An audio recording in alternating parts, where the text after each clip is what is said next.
Olá, vamos examinar as Escrituras? Hoje eu quero ler com vocês alguns textos onde Paulo nos mostra que ele já estava velho e que ele já tinha algumas marcas profundas do ministério dele, porque nas missões ele sofreu muitas coisas, muitos problemas, e ele foi torturado, ele foi preso.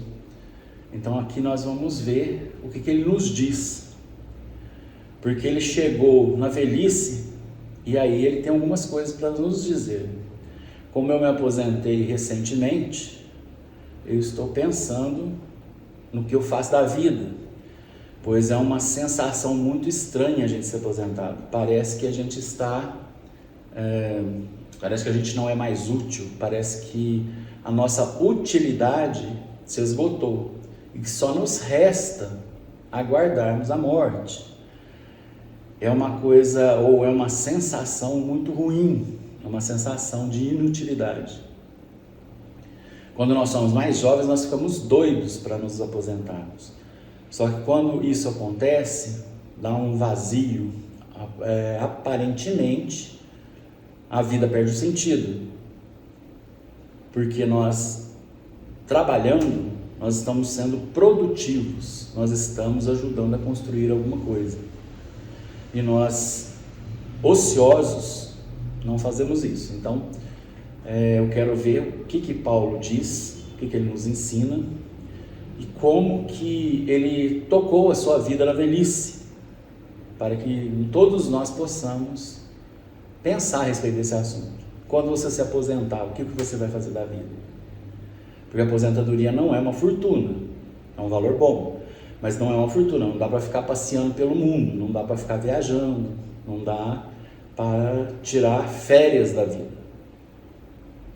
Dá para viajarmos às vezes, porém, às vezes não é suficiente. Por quê? Porque nós temos que ser produtivos, nós temos que nos sentirmos úteis todos os dias, senão nós adoecemos. Mas vamos lá, depois dos textos eu comento mais alguma coisa. Vou começar com Gálatas, no capítulo 6, versículo 17. Esse texto ele foi escrito aproximadamente entre o ano 48 e 55 depois de Cristo. O texto é Gálatas 6,17, diz o seguinte: desde agora ninguém me inquiete, porque trago no meu corpo as marcas de Jesus. Essas marcas, elas são sinais de que ele sofreu açoites, que ele sofreu torturas, que ele passou frio, ele passou sede, ele passou fome. E isso tudo em missão, levando a boa notícia ao mundo. Depois tem o texto de 2 Coríntios, capítulo 11, versículo 23 a 28, que é do ano 55 ou 56 depois de Cristo. Ele diz o seguinte: são ministros de Cristo, falando como se estivesse fora de mim. Afirmo que sou ainda mais, em trabalhos muito mais, em prisões muito mais, em açoites sem medida e em perigos de morte muitas vezes. 5 vezes recebi dos judeus 40 açoites menos 1. 3 vezes fui açoitado com varas, 1 vez fui apedrejado, 3 vezes naufraguei.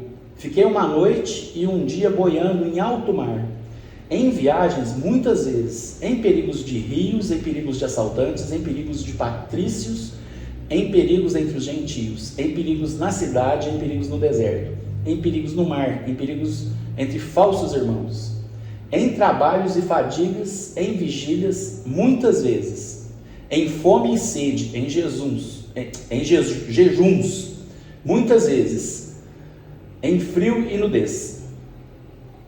Aqui ele está dizendo, ou está contando, que ele é tão apóstolo quanto os outros.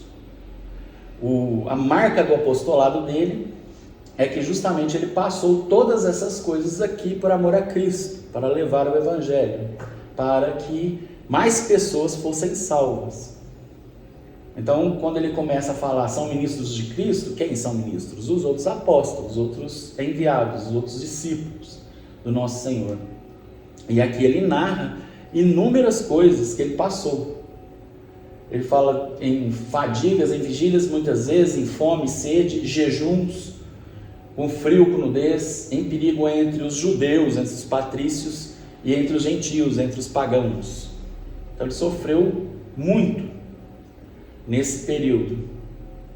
E aí ele continua mais para frente, também no ano 55 e 56, também na mesma carta, ele diz o seguinte, 2 Coríntios 12, 7 até o 9, diz o seguinte: e para que eu não ficasse orgulhoso com a grandeza das revelações, foi-me posto um espinho na carne, mensageiro de Satanás, para me esbofetear, a fim de que eu não me exalte.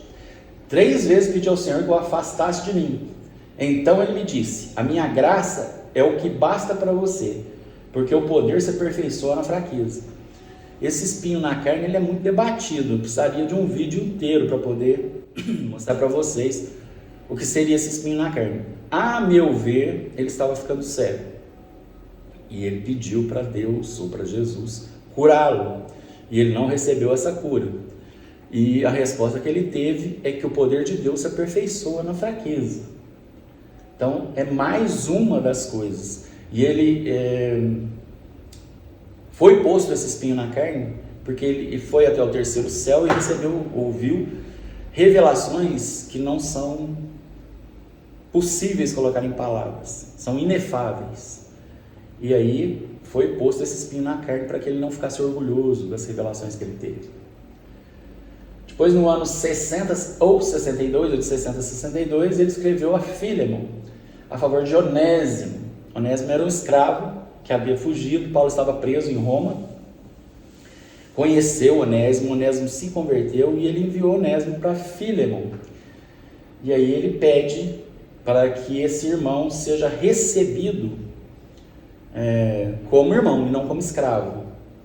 Ele escreve o seguinte, Filemon 1,9 é a carta: prefiro fazer um apelo com base no amor, eu, Paulo, já velho e agora também prisioneiro de Jesus. Então ele estava velho e estava preso em Roma. Então nesse contexto ele está velho, ele pede clemência para Onésimo, ele fala com Filemon, que é o dono de Onésimo, era o dono, porque como o escravo fugiu e ele voltou, ele deveria ser morto.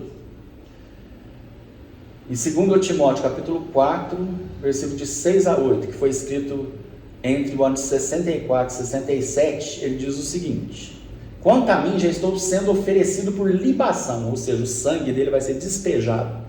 Quando você faz uma libação, você despeja ou vinho, ou azeite, ou sangue, em favor de Deus, ou para Deus, enfim, o sangue dele está sendo derramado.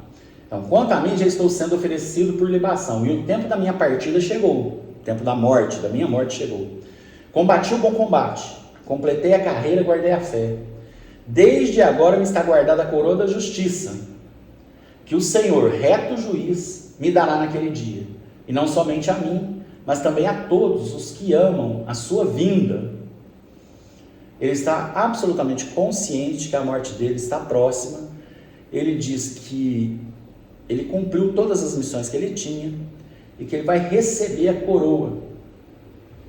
Essa coroa da justiça. A justiça de quem? Dele? Não, a justiça de Cristo. Ele combateu o bom combate porque ele levou o evangelho para o mundo enquanto ele pôde. Ele fundou igrejas, ele evangelizou, as pessoas se converteram, ele é o pai espiritual de muita gente que foi salva. Completou a carreira e guardou a fé. E assim ele está como que se despedindo, falando que a sua partida está próxima. Nós podemos fazer um paralelo entre a vida de Paulo e a nossa, pois a nossa é baseada também no Evangelho, baseada nas Escrituras, baseada em tudo aquilo que nós vimos nos apóstolos e vimos em Jesus. Ele não ficou inerte. A ambição de Paulo era converter o mundo. A nossa ambição tem que ser converter o mundo.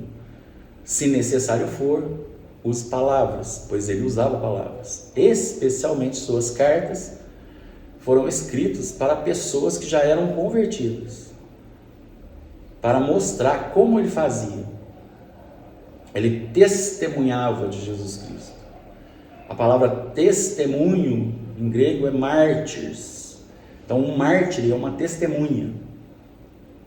Ele testemunhou da vida de Jesus, da morte, da ressurreição, testemunhou da expiação, da boa nova, testemunhou escrevendo cartas, ensinando tudo o que no Antigo Testamento estava dizendo a respeito de Jesus, o que Jesus viria fazer, o que ele fez e o que ele fará ainda.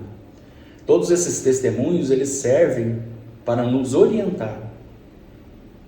As palavras de Paulo são palavras que Jesus lhe deu. Palavra que Jesus lhe deu para que ele falasse. Instruiu a Paulo no que ele deveria falar. Esse sentimento de inutilidade, esse sentimento Paulo não teve, porque ele estava velho, mas ele continuava o ministério, continuava instruindo as pessoas, inclusive os carcereiros, os soldados, e assim onde ele estava, as pessoas se convertiam, viam Jesus nele e através da vida dele, através dele, se convertiam a Jesus Cristo. Isso é o que nós temos que conseguir fazer, sendo jovens, sendo maduros, sendo velhos. A nossa função é levarmos o Evangelho ao mundo todo, a todas as pessoas que nos cercam.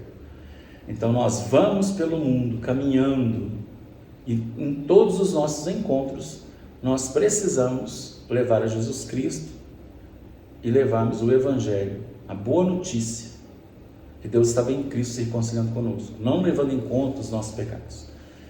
E dessa forma ele selou a paz entre o Pai dele, o Pai de Jesus e nós. E agora nós temos esperança. Esperança da vida eterna, esperança do mundo perfeito. Esperança de sermos salvos da morte e do tormento eterno. Por nossos méritos? Não. Pelos méritos de Jesus, pela cruz de Cristo. Foi Cristo quem nos justificou. Foi Cristo quem nos salvou. Só iremos para o céu desfrutar e usufruir da presença dele, do Pai e do Espírito Santo e de todos os santos, de todos os cristãos, de todos os convertidos, por causa de Jesus, da justiça dele, não pela nossa. Quando temos essa convicção, a morte não é assustadora. Mesmo assim, o sentimento de inutilidade é uma coisa ruim. Por isso você tem que ocupar sua vida com uma missão. E a missão primeira é evangelizar o mundo, é ajudar as pessoas a conhecerem Jesus. E juntamente com isso, você pode praticar os seus hobbies. O que você gosta de fazer? Você está aposentado, você está tranquilo, você não tem preocupações, então você lê a Bíblia todo dia, você ora. Aí quando você estiver praticando o seu hobby, vamos supor que seja uma academia, estiver fazendo uma academia, estiver fazendo uma caminhada, visitando os doentes, alguma coisa, você vai levar o Evangelho. Por isso você não é inútil. Por isso você não está sentado aguardando a morte. Você está vivendo e exercendo a sua função de cristão, exatamente como Paulo fazia, para que quando chegar a sua hora, você vá e receba a coroa da justiça. Amém.